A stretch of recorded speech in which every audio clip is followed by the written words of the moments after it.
नमस्कार दोस्तों। हम महिला एवं बाल विकास विभाग का जो सुपरवाइज़र का परीक्षा है, उस सुपरवाइज़र की सीरीज़ को आज से आगे बढ़ाते हैं और उसे कंटिन्यू करते हैं। अब इस सुपरवाइज़र की सीरीज़ में हमने अपना पार्ट ए स्टार्ट कर दिया है। हम आज से अपने पार्ट बी पर बात करते हैं, खंड ब। खंड बा का सबसे पहले सिलेबस डिस्कस कर लेते हैं। इसमें जो ये इंपॉर्टेंट बात है कि ये पार्ट भी 55 नंबर का है अपना, और जो खंड अ था वो भी अपना 55 मार्क्स का था। ठीक है। सबसे पहले इसमें जो इम्पोर्टेंट है वो है योजनाएं। अपने को अलग अलग जो भी डिपार्टमेंट्स हैं, अलग अलग विभाग हैं, उनकी योजनाएं पढ़नी है। सबसे पहले तो महिला और बाल विकास विभाग की पढ़नी है, फिर स्वास्थ्य विभाग की पढ़नी है, उसके बाद अपने को पंचायत और ग्रामीण विकास विभाग की, उसके बाद सामाजिक न्याय विभाग की और आदिवासी विकास विभाग की। तो ये योजनाएं आपको समय समय पर उपलब्ध करवा दी जाएंगी। और जो पार्ट ए है उसमें महिला और बाल विकास विभाग की ऑलमोस्ट योजनाएं कवर करा दी गई हैं। साथ साथ स्वास्थ्य विभाग की योजनाएं भी चल रही हैं, वो पैरेलल चलता जाएगा। उसके बाद फिर अपने को इसके सेकंड बिंदु में क्या देखना है, नियम, अधिकार और अधिनियम। अब नियम, अधिकार, अधिनियम में अपने को बच्चों के कानूनी अधिकार देखने हैं, उनसे संबंधित अधिनियम देखने हैं। शिक्षा का अधिकार ये अलग से मेंशन है, इसके लिए आपको अलग से एक वीडियो उपलब्ध करा दी जाएगी। देन है महिलाओं के कानूनी अधिकार, उनसे संबंधित नियम, अधिनियम।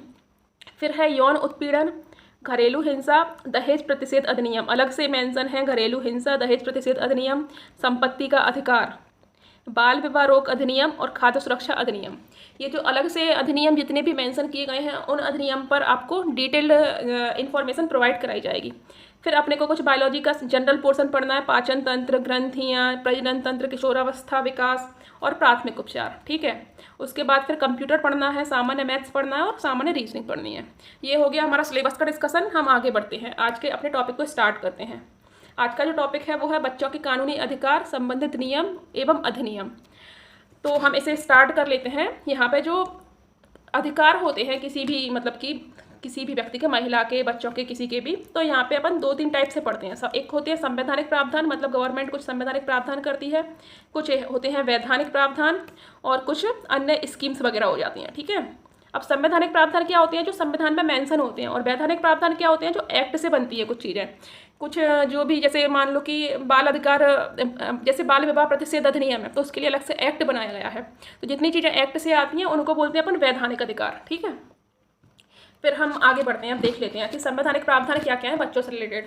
सबसे पहले 15(3) अनुच्छेद में राज्य बच्चों के लिए विशेष प्रावधान करेगा, मतलब राज्य उनके लिए अलग से पॉलिसीज बना सकता है, उनकी हेल्थ से रिलेटेड, उनकी एजुकेशन से रिलेटेड।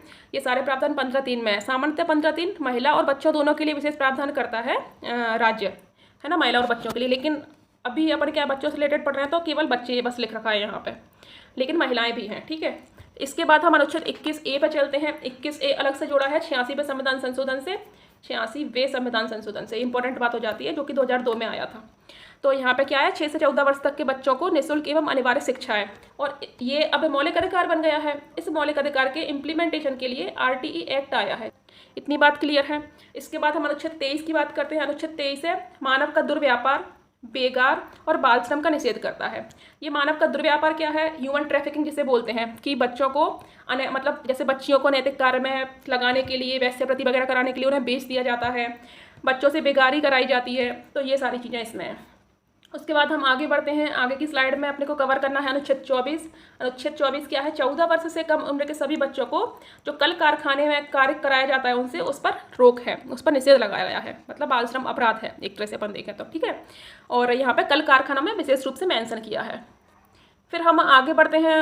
आगे है 243G।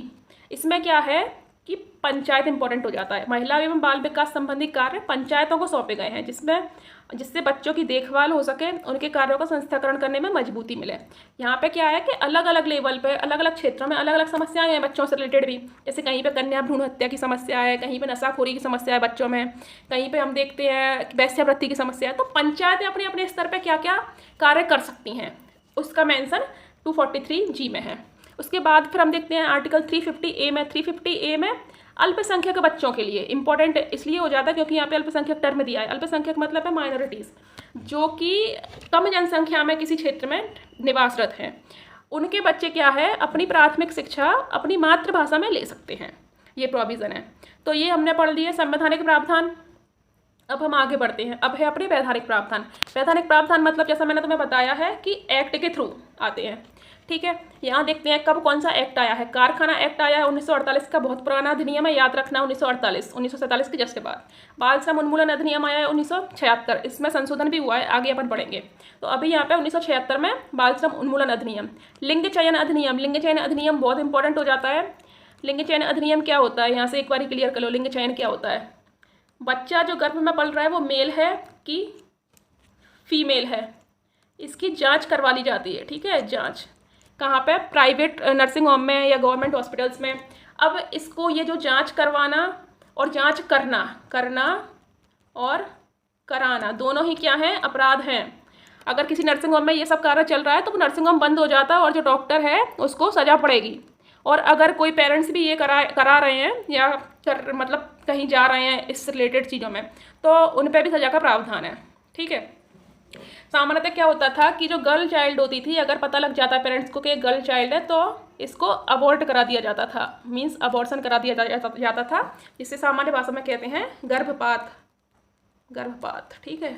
ये समस्या ग्वालियर चंबल संभाग में बहुत ज़्यादा है, ठीक है। अब हम आगे बढ़ते हैं। राष्ट्रीय बाल अधिकार संरक्षण अधिनियम, ये जो एक्ट है 2005 का है, इस एक्ट को इम्प्लीमेंट करने के लिए एक कमीशन बनाया है, आयोग बनाया है, जो कि 2007 का है। फिर अपन अलग से पढ़ेंगे इसके लिए बाल विवाह प्रतिषेध अधिनियम 2006। ये अपने हो गए वैधानिक प्रावधान। हम आगे भी देख लेते हैं, कुछ और एक्ट भी हैं। इसके बाद अपने को डिस्कस करना है राष्ट्रीय बाल नीति 2013 की है जो। फिर है बाल श्रम जो 1976 में देखा था, उसी का क्या है, अमेंडमेंट है यहाँ पे, है ना, 2016 में। फिर हम आगे देखते हैं, आगे क्या है, बच्चों के लिए राष्ट्रीय कार्य योजना है। इस कार्य योजना में क्या होता है, कुछ प्रावधान होते हैं, इन प्रावधानों का इम्प्लीमेंटेशन जितने भी आगे एक्ट बनेंगे उनमें करना पड़ता है, ठीक है। इसको इम्प्लीमेंट करना पड़ता है कि आगे इस हिसाब से बच्चों के लिए योजनाएं बनाई जाए। उसके बाद किशोर न्याय अधिनियम है, बच्चों की देखभाल और संरक्षण के लिए 2000 का, जुवेनाइल जस्टिस बोलते हैं जिसे। अब हम आगे बढ़ते हैं। आगे है अपना शिक्षा का अधिकार, राइट टू एजुकेशन एक्ट 2009 का है, इसको इम्प्लीमेंट किया है 2010 में, ये अपन अलग से पढ़ेंगे, ठीक है। उसके बाद फिर पॉक्सो एक्ट है 2012 का। आज हम पॉक्सो एक्ट पर डिटेल्ड में चर्चा करेंगे। अब मैं यहाँ पे आपको पॉक्सो एक्ट की 5 चीज़ें बता दूँ इंपॉर्टेंट, जो बार बार आएंगी, है ना। चलो मैं आपको अभी एक्ट पढ़ाऊँगी तब बताती हूँ आगे। ये आ गया पॉक्सो एक्ट। पॉक्सो एक्ट क्या है, सबसे पहले तो इसका पूरा नाम देखते हैं। The protection of children from sexual offences, मतलब जो सेक्सुअल अपराध हैं उनसे बच्चों को बचाना है। इसके लिए जो मंत्रालय है इंपॉर्टेंट, महिला और बाल विकास मंत्रालय। जब महिला बच्चे आ गए तो ये मंत्रालय आएगा अपना। उद्देश्य क्या है, बच्चों को यौन शोषण से संरक्षण प्रदान करना है। अब यहाँ पे ये यहाँ लागू नहीं है, ये है पारित होता है ये 19 जून 2012 को, और लागू होने की इसकी तिथि है वो है अपनी 14 नवंबर। लागू होने की तिथि 14 नवंबर। इसमें 9 अध्याय हैं, 46 धाराएं हैं, ठीक है। यहाँ पे देख लेते हैं क्या क्या प्रोविजंस है। इस अधिनियम में सेक्सुअल हमला, यौन शोषण एवं अश्लीलता को शामिल किया गया है। यौन कृत्य करने वाले की उम्र 18 वर्ष तक कर दी गई है, पहले 16 थी, अब 18 वर्ष। मतलब इसका सेंस ये है कि अगर कोई अपराध करता है और 18 वर्ष से ऊपर का व्यक्ति है तो उस पर गंभीर अपराध लगेंगे, ठीक है। और 18 वर्ष से कम उम्र के जो भी व्यक्ति अगर अपराध करेगा तो उसे बाल अपराध की श्रेणी में रखा जाएगा। अब यहाँ पे है कि जो बच्चे की जो डेफिनेशन है, मतलब बच्चा कब तक व्यक्ति बच्चा कहलाएगा, तो 18 वर्ष तक की उम्र का जो भी मतलब जिसके साथ अपराध हुआ है, अगर वो 18 वर्ष से कम तक का है तो उसको पॉक्सो एक्ट के तहत अपराध को कंसीडर किया जाएगा, ठीक है। हम आगे बढ़ते हैं। हाँ, यहाँ पे मैंने जो बता रही थी, मैं आपको 5 टर्म बताना चाहूँगी, तो यहाँ देखते हैं अपन। लिख रखा है पेनिट्रेटिव सेक्सुअल असॉल्ट और एग्रावेटेड पेनिट्रेटिव सेक्सुअल असॉल्ट। अब यहाँ होती हैं एक्चुअल में 5 चीज़ें। एक तो है पेनिट्रेटिव सेक्सुअल असॉल्ट, एक है एग्रावेटेड पेनिट्रेटिव सेक्सुअल असॉल्ट, 2 बातें हो गई। तीसरी बात है अपनी सेक्सुअल असॉल्ट, चौथी बात है अपनी एग्रावेटेड सेक्सुअल असॉल्ट, और एक और बात है जो है सेक्सुअल हैरासमेंट, ठीक है। अब यहाँ चीज़ें क्लियर करते हैं, बहुत तसल्ली से देखना है। जो पेनिट्रेटिव शब्द है, पेनिट्रेटिव मीन्स होता है इंसर्ट। यहाँ पे क्या होता है कि सबसे पहले ये याद रखना है कि जो पीड़ित है या जिसके साथ में मतलब घटना घटित हो रही है वो मेल या फीमेल दोनों हो सकता है, ठीक है। तो अब यहाँ पे इम्पोर्टेंट बात ये है कि अगर किसी बच्चे मतलब बच्चा, यहाँ पे बच्चा लड़की भी होगी लड़का भी होगा, दोनों लोग होंगे। ये दोनों लोग क्या है यहाँ पे बच्चा है, ठीक है। मैं जब भी बच्चा शब्द का प्रयोग करूँगी आप दोनों कंसिडर करके चलेंगे, कोई एक नहीं है। तो जब भी बच्चे के प्राइवेट पार्ट्स में कुछ इंसर्शन होता है, मतलब कुछ इंसर्ट किया जाता है उसके प्राइवेट पार्ट्स में, तो उसको बोलते हैं अपन पेनिट्रेशन। अब अगर पेनिट्रेशन किया जाता है बच्चे के प्राइवेट पार्ट्स में तो वो है सेक्शन 3 के तहत, पेनिट्रेटिव सेक्सुअल असॉल्ट बोलते हैं उसे अपन। और इसके लिए जो दंड है वो ये 7 साल नहीं है 10 साल है, 10 साल से लेकर के आजीवन कारावास तक का इसके लिए दंड का प्रावधान है। ये बात क्लियर है। अब यही और अधिक घृणित जब हो जाता है जब एग्रावेटेड पेनिट्रेटिव सेक्सुअल असॉल्ट है। एग्रावेटेड का मीन्स है संरक्षक। अब ये संरक्षक क्या होता है कि बच्चा है वो किसी डॉक्टर, किसी सुरक्षाकर्मी, इनकी किसी की सुरक्षा में है ना, या किसी पुलिस वाला, मतलब पुलिस वाले की संरक्षा में है। तो अब जब ये कार्य इन लोगों के द्वारा किया जाता है तब उसे बोलते हैं अपन एग्रावेटेड पेनिट्रेटिव सेक्सुअल असॉल्ट। तब ये क्या हो जाता है, एग्रावेटेड पेनिट्रेटिव सेक्सुअल असॉल्ट। इतनी बात समझ में आई। पेनिट्रेटिव का मीन्स है बच्चा या बच्ची, मतलब मैं जनरल बोलूँगी बच्चा, तो बच्चे के प्राइवेट पार्ट्स में कुछ ऑब्जेक्ट का इंसर्शन करना। अब वो ऑब्जेक्ट कुछ भी हो सकता है, किसी दूसरे पर्सन का प्राइवेट पार्ट हो सकता है या कोई जनरल ऑब्जेक्ट हो सकता है। इसके बाद एग्रावेटेड में क्या है कि जो अपराधी है, जो अपराध करने वाला व्यक्ति है, वो अगर कोई संरक्षक है तब इसे बोलूँगी मैं एग्रावेटेड पेनिट्रेटिव सेक्सुअल असॉल्ट। इतनी बात क्लियर है। और इस एग्रावेटेड के लिए 20 साल से लेकर आजीवन कारावास और फाइन भी है, यहाँ भी फाइन भी है, ठीक है। इसके बाद हम आगे बढ़ते हैं। ये दोनों चीज़ क्लियर है। अब है सेक्सुअल असॉल्ट। यहाँ पे क्या है, पेनिट्रेशन नहीं है, पेनिट्रेशन नहीं है, मतलब कुछ इंसर्शन नहीं होगा पार्ट्स में, ठीक है। केवल क्या है, टच होगा सेक्सुअल। और टच कैसा होगा, सेक्सुअल इंटेंशन से टच होगा। और उसका इंटेंशन कैसा होगा, मतलब मनसा क्या होगी कि कुछ सेक्सुअल होगी, यौन इच्छाएं आपूर्ति से संबंधित कुछ ऐसी मनसा होगी, ठीक है, किसी व्यक्ति की। यहाँ पर पेनिट्रेशन नहीं है, याद रखना है। अब सेक्सुअल असॉल्ट जब किया जाता है तो उसके लिए 3 से 5 साल तक का कारावास है और फाइन है। आपको सामान्यतः ये इतनी चीज़ें याद नहीं रखना है, ये बस मैं जनरल डिस्कशन कर रही हूँ कि आपको पता रहे कि क्या सेक्सुअल असॉल्ट होता है, क्या पेनिट्रेशन सेक्सुअल असॉल्ट होता है, सारी बात है। और यही एग्रावेटेड कब हो जाता है, जब किसी संरक्षक के द्वारा किया जाता है ना, जैसा मैंने वहाँ पे बताया आपको कि जब कोई संरक्षक ये सारी हरकतें करता है तो वो हो जाता है एग्रावेटेड सेक्सुअल असॉल्ट। इसमें भी 5 से 7 साल तक का फाइन है। क्या होता है, एग्रावेटेड में थोड़ा सा ज़्यादा फाइन रहता है क्योंकि तुम बच्चे की संरक्षा में गए हो और तुम ही जब ऐसा करोगे तो फाइन तो ज़्यादा लगेगा और साथ में मतलब जो भी कारावास है वो भी ज़्यादा रहेगा, इसलिए। फिर एक चीज़ और आती है, 4 बातें देख ली। अब एक और बात है सेक्सुअल हरासमेंट। सेक्सुअल हरासमेंट में क्या है, ना तो टच है और ना पेनिट्रेशन है, बल्कि क्या है कि कोई स्पेशल साउंड निकाली जा रही है बच्चे को, मतलब इस तरह की हरकतें करने के लिए बच्चे के साथ में। कोई पॉर्न मूवी दिखाई जा रही है, उसको कुछ गेस्चर्स, मतलब कुछ ऐसे अपनी बॉडी मतलब बॉडी से कुछ ऐसे गेस्चर्स बनाए जा रहे हैं कुछ गलत प्रकार के। तो ये सारी चीज़ें आती हैं सेक्सुअल हरासमेंट में। उसको स्टॉक किया जा रहा है ना, उसका पीछा किया जा रहा है, तो ये सारी चीज़ें सेक्सुअल हरासमेंट में आ जाती हैं। इसके बाद हम आगे बढ़ते हैं। आगे हम देखते हैं use of a child for pornographic purpose. अब जब बच्चे का पोर्नोग्राफिक पर्पस से यूज़ किया जाता है तो वो सेक्शन 13 के तहत अपराध है। इसमें 5 साल की कारावास है और जुर्माना है। और जब अगर कोई व्यक्ति दोबारा ऐसा अपराध करता तो 7 साल का मतलब 7 साल की सजा है और जुर्माना है।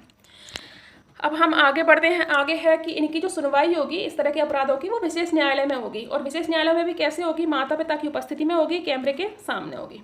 बच्चे का जो संरक्षण इस पूरी प्रोसेस में वो पुलिस के द्वारा किया जाएगा कि कहीं कोई बच्चे को कोई धमकी ना दे, कोई इस तरह से उस पर दबाव ना बनाए, ये सारी चीज़ों के लिए, ठीक है। आगे देखते हैं।